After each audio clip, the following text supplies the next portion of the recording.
Inni bir neme bizim yaşullığımız bular yaşullu var ikizem menden yaşı kişi bulan.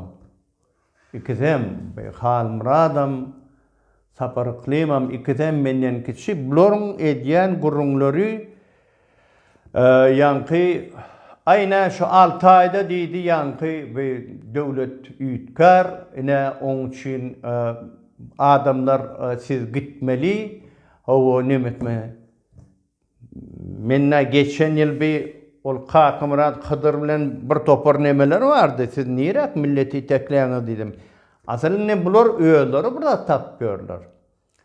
Ina bir Halmyrat sen siyasetçi diyen ödün. Sen nereden siyasetçi? Parlamentte işlemezsen işlersin. Oldu. Bir diyen gurrunuz neyme? Ha? 6 ayda ütkar şu devlet. Nereye tekleğin? Onun. Sen gurrunda sen 3 ayda lük gölüğünü sen şu devlete cevap veriyorsun mi? Ay, men Çin'e vara, men sana vara, değerlen doğru haber, bir iki sanak vara, ankasa aşının gurrun olmayan için. Sen 8 klas bilimin bilen. Ha?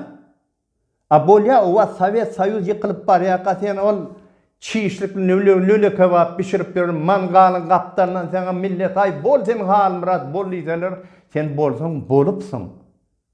Abuvat o devlet eyyam 30 yıllap dur sen 30 yıllap eden işin yok çödün meselen yok çıktınız gurludunuz yekici meselen biz içinden ne mi kömür etmediniz? İnne sen gelip şotada sen cevap veriyorsun 3 aylap.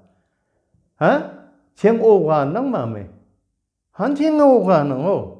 Ben sana düşünürdüm ama sen oğlanın türmede bol şunu. Sen eşitmedin mi? Şol oğlanı kulluk edenler demi çıkanak. Onun en yaşı diyenin 60 yaşında. Ama onlar 70'e yetenem var.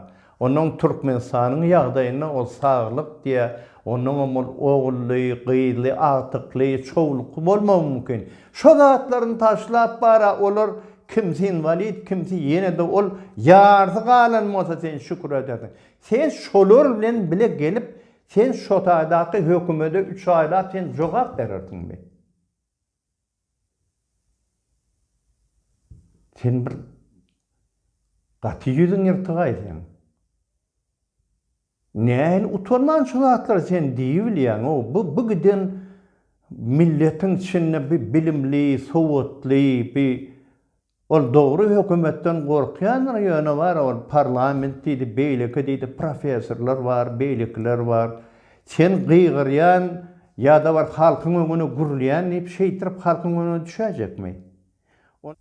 Bu yigitlere siz var 2 olup berde var onu şeyitmeli ol çarşak bilen geçirmeli, o bıçak bilen geçirmeli, aynam etmeli deyip beytirip bara.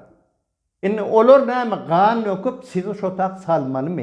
O da birinin oğlu günlü giyce siyen eken yerine, onun molla ertip okudup durun. Ertesi gün onu barsa yol sıçıp durun. Menna 2 hepte oldu geçer, men size yüzlerim, siz yerin düşmedik süren mi olayınız? Men aytdım ha siyasi hilegarlığı besedeliğin deyip. O milleti näme beytirip oynap ýörsiňiz siz? Kim seni Halmyrat şu halına, şu yaşına ya koronavirüs deyipdir size ya da yaz hovası ütköjär sizi.